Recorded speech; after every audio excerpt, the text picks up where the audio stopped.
नमस्कार। एक आरटीआई कार्यकर्ता द्वारा प्राप्त दस्तावेजों से पता चला है कि 2019 के लोकसभा चुनाव से पहले प्रथम स्तरीय जांच के दौरान इलेक्ट्रॉनिक वोटिंग मशीन ईवीएम के हिस्सों के काम न करने की अपेक्षाकृत उच्च दर पर चुनाव आयोग के भीतर चिंताएं थी।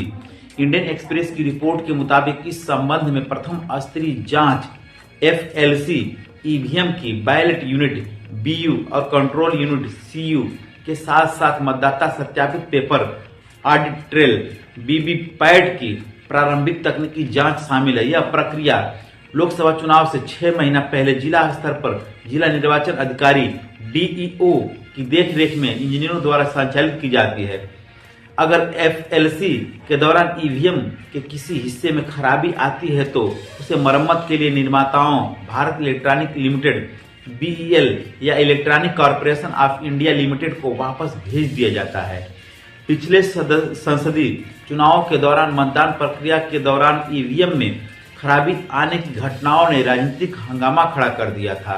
अब कॉमनवेल्थ ह्यूमन राइट्स इनिशिएटिव के निदेशक वेंकटेश नायक द्वारा आरटीआई के तहत प्राप्त दस्तावेज दिखाते हैं कि एफएलसी प्रक्रिया के दौरान राज्यों में वीवीपैट और कंट्रोल यूनिट के खराब होने की अपेक्षाकृत उच्च दर की रिपोर्ट आती रही है। यहां तक कि उम्मीदवारों के नाम और मतदान की तारीख के करीब उनके चुनाव निशानों को मशीन में डाले जाने के समय तक समस्या बनी रही।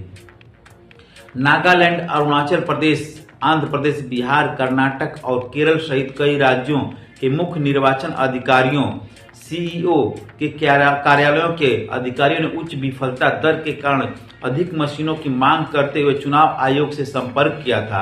हालांकि चुनाव आयोग ने आधिकारिक तौर पर किसी निश्चित अस्वीकृति दर को उच्च या स्वीकार बताते हुए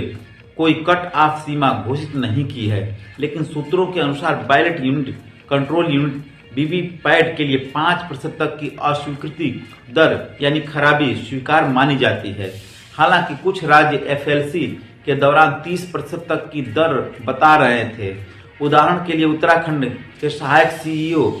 से 1 नवंबर 2018 को प्राप्त प्रथम स्तरीय एफएलसी जांच की स्थिति रिपोर्ट में कंट्रोल यूनिट की अस्वीकृति दर खराबी 38% दिखाई गई। 21 दिसंबर 2018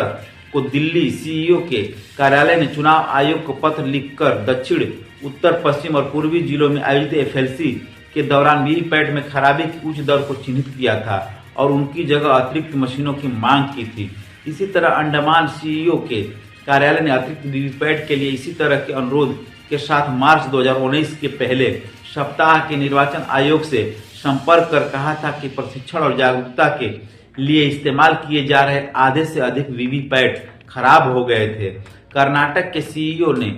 11 अप्रैल 2019 को लोकसभा चुनाव के काफी नजदीक चुनाव आयोग से संपर्क किया और बताया कि प्रथम स्तर की तकनीकी जांच में सफल होने के बाद भी 12% वीवीपैट फेल हो गए। केरल सीईओ की कार्यालय ने भी कुन्नूर जिले के लिए और अधिक कंट्रोल यूनिट की मांग की थी, क्योंकि 14% कंट्रोल यूनिट खराब हो गए थे। वास्तव में फाइल नोटिंग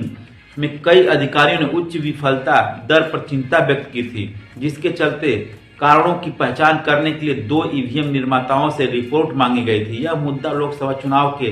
लगभग 2 साल बाद तक कायम रहा, जिसके कारण 2020 में बिहार और 2021 में पंजाब, उत्तराखंड और उत्तर प्रदेश में हुए विधानसभा चुनावों में अधिकारियों ने प्रथम स्तरीय जांच के दौरान इसी तरह की समस्याओं को लेकर शिकायत की। इंडियन एक्सप्रेस की रिपोर्ट बताती है कि नायक द्वारा जांचे गए एक पत्र के मुताबिक 13 अक्टूबर 2021 को चुनाव आयोग के एक अधिकारी ने यूपी, उत्तराखंड और पंजाब में विधानसभा चुनाव से पहले आयोजित एफएलसी के दौरान वीवीपैट और कंट्रोल यूनिट की उच्च अस्वीकृति दर को चिन्हित किया था। अखबार ने बताया कि